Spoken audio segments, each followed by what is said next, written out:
Future of advertising is here, thanks to generative artificial intelligence. Text, writing, simulations. AI will significantly impact the entertainment business. This is a $700 billion industry that really, a lot of those shoots that take so many weeks and involve huge booking fees for locations and staff, that could all kind of be reduced down to a few minutes or hours perhaps.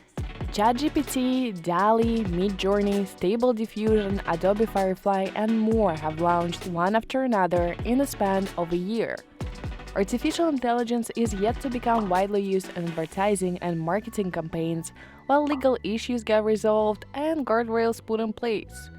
But the emerging technology has made its way into the day-to-day operations of agency creatives. We've had AI in many shapes and forms before, but for the first time ever, it can actually create new content. I've talked to a number of our creative directors and creative teams, and they are super excited about this. They do not see this as something that is going to take away their job. They actually see this as something that is going to inspire them towards higher levels of creativity. Since the introduction of Photoshop and those first generation of visual tools, generative AI is the first time that we have a new set of tools that allow us to change the ideation part of the process. This is Campaign US Byte-Sized AI for Marketers series.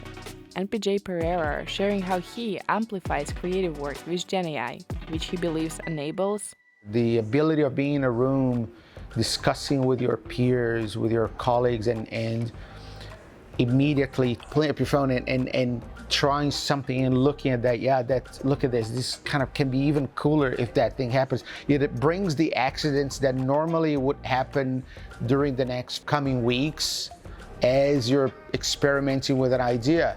It allows some of those accidents, some of those experimentations to happen in real time as you're discussing the idea. Generative AI has become a speedy creative assistant, just one tap away. Right now, I would say that we're discussing an idea and it's like, oh, what if we could have a mini made of chocolate? And would that look cool? And we go, there's like, yeah, Midjourney, imagine a mini made of chocolate. And we see it like, oh, that actually looks pretty cool. That idea has potential, and that grows in momentum in that discussion, and it becomes something much bigger. It allows us to get excited quicker about ideas that we would have been unsure for a few days. And that is great for the creative process. Artificial intelligence has been used to create visuals before the explosion of generative AI in the past year. Canva, for example, launched its first AI-powered tool to remove backgrounds from images back in 2019. In 2023, the application launched a wider toolkit to automate labor-intense design tasks. Adobe, Google, and Meta have also launched generative AI-powered image and video editing tools that can be used to develop multiple versions of ads from one set of assets. Meanwhile, text-to-image, text-to-video, text-to-voice technology can be used to generate entirely new creations from simple prompts. I use Midjourney Gen 2, Runway Gen 2, and InShot. If I'm discussing a thought and I just want to see if it looks cool, in 2 minutes I have something to show on Midjourney. It may take me 1 hour to play with it to find the perfect one that I can put in a deck and show to a client. It may take me 5 more minutes to turn that perfect image into a 4-second video, and 2 more hours to edit a video with all those things together. Still, human creativity remains essential to prompt AI to collect and compile data into new outputs. But the technology can also boost human creativity as a jumping point for more elaborate prompts and as a catalyst for new campaign angles. It's like evolving from a bike to a horse. Our tools used to be incredibly responsive and they would do everything we wanted, but all the firepower or the muscle power that they had were our own legs. Now we're evolving to a horse. Tools that have way more power than we have ever had and we can ever do, way more muscle in a horse than our legs, right? But the horse will make some decisions by himself. If we want to fight it, we're going to lose because this horse is way stronger than us. But if we embrace it and develop our relationship with our big horses and learn to communicate with them, understand what they're trying to do and make ourselves understood, we can have a whole new kind of ideas that we couldn't before when we were just two people in the room. And to tame these powerful horses, numerous agencies have built in-house AI language models to analyze client data and build on it while keeping it safe.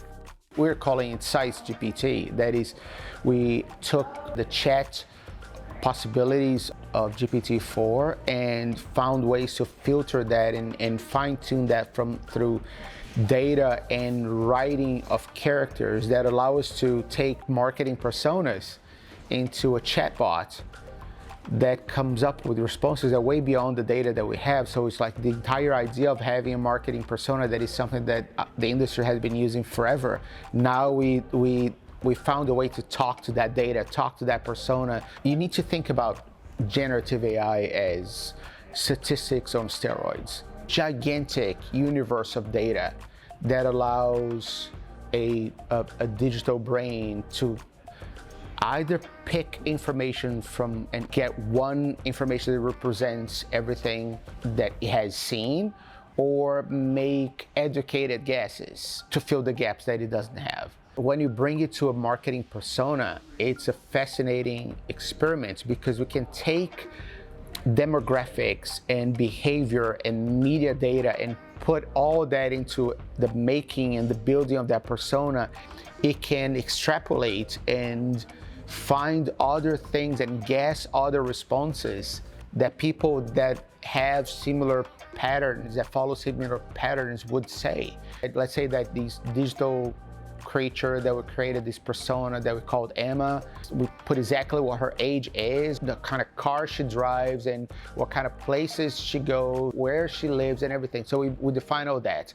But we never entered which high school she went to, which shows she watches, and who's her best friends, and what her best friends thinks about baseball.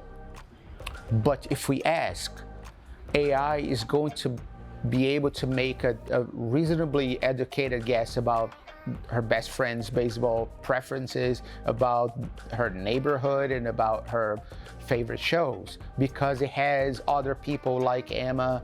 We're not copying from anyone else in particular, but we're from everyone that follows similar patterns. We can make a reasonably educated guess that allows the AI to respond as if that digital Emma was a real Emma.